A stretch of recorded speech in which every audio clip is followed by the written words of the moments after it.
Hello friends, मेरा नाम है कार्तिकेय। स्वागत करता हूँ आप सभी का हमारे यूट्यूब चैनल संस्कृति विद कार्तिकेय में। फ्रेंड्स, आज मैं शुभंकर मिश्रा जी का एक पॉडकास्ट देख रहा था जिसमें उन्होंने पुरी के शंकराचार्य श्री निश्चलानंद सरस्वती जी के साथ बातचीत चल रही थी। और उस बातचीत में एक टॉपिक आता है कि भैया धर्म क्या है। और जगत गुरु महाराज इस बात का बहुत ही सुंदर तरीके से आंसर देते हैं। और उनके आंसर में से जो मुझे समझ में आया है वो आज मैं आप सभी के सामने भी पेश करना चाहता हूं। तो आइए एक प्यारी सी मुस्कान के साथ आज की इस वीडियो की शुरुआत करते हैं। जगत गुरु शंकराचार्य महाराज कहते हैं फ्रेंड्स कि किसी भी वस्तु की सत्ता और उपयोगिता जिस चीज पर निर्भर है वही धर्म है। और वो इस बात को समझाने के लिए एग्जाम्पल भी देते हैं। जैसे कि मान लीजिए पानी है, तो पानी की सत्ता क्या है कि भैया वो किसी की भी प्यास बुझा सकती है। और उस सत्ता का उपयोग अगर कोई भी व्यक्ति कर रहा है तो वही पानी का धर्म है। कोई व्यक्ति अपनी प्यास बुझा रहा है पानी का उपयोग करके, तो वही पानी का धर्म है। पानी की सत्ता और उपयोगिता वही उसका धर्म है। ठीक है। इसी तरीके से आगे और वो समझाते हैं कि मान लीजिए कि अगर हम ठंड के मौसम में है और हमें ठंडी बहुत तेज लग रही है, तो हम एक बेसिक काम क्या करेंगे कि भैया आग जलाएंगे और आग को तापेंगे। ठीक है। तो आग जो है, अग्नि जो है, उसके पास सत्ता क्या है कि वो गर्मी देती है और उस सत्ता का हम उपयोग कर रहे हैं, यानी वही अग्नि का धर्म है। आप फ्रेंड्स बात समझ रहे होंगे। अब वो एक चीज और आगे फ्रेंड्स बता रहे हैं कि कोई भी व्यक्ति धर्म निरपेक्ष नहीं हो सकता। जैसे बहुत से लोग कहते हैं कि भैया मैं धर्म को नहीं मानता हूं, मैं धर्म निरपेक्ष हूं।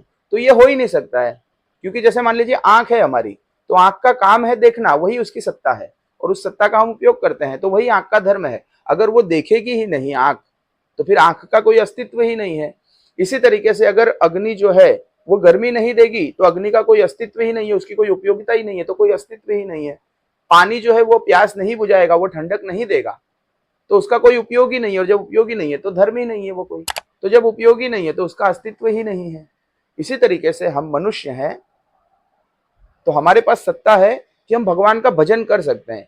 लाइक दूसरे कोई प्राणी जो है वो भगवान का भजन नहीं कर सकते जिस तरीके से हम धर्म कर सकते हैं, जिस तरीके से हम भजन कर सकते हैं।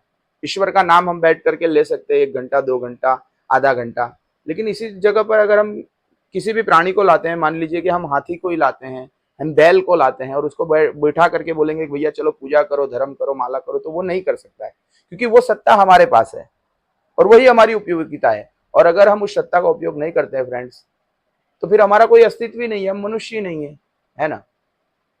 तो आई होप फ्रेंड्स आप बात को समझ रहे होंगे कि बिना संस्कृति के हमारा अस्तित्व ही नहीं है, बिना धर्म के हमारा अस्तित्व ही नहीं है। और शंकराचार्य जी महाराज इस बात को बहुत ही सुंदर तरीके से समझाते हैं।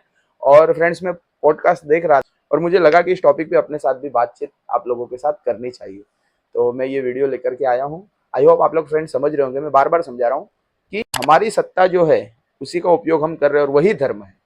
और अगर हम अपने बेसिक स्वभाव जो है उसको फॉलो नहीं कर रहे हैं, जैसे एक और एग्जांपल समझाता हूँ कि मनुष्य है तो उसका बेसिक स्वभाव है कि भाई दया रखना हर एक जीवों के ऊपर। तो अगर वो दया नहीं रख सकता है तो फिर वो मनुष्य ही नहीं है, मनुष्य तरीके उसका अस्तित्व ही नहीं है। तो यही धर्म है। कनेक्ट करिएगा बात के साथ, है ना। बाकी वीडियो अच्छी लगी हो तो वीडियो को जरूर लाइक करिएगा, चैनल पे नए हैं तो सब्सक्राइब करिएगा। ऐसे ही टॉपिक मैं आपके सामने लाता रहूंगा। हर हर महादेव।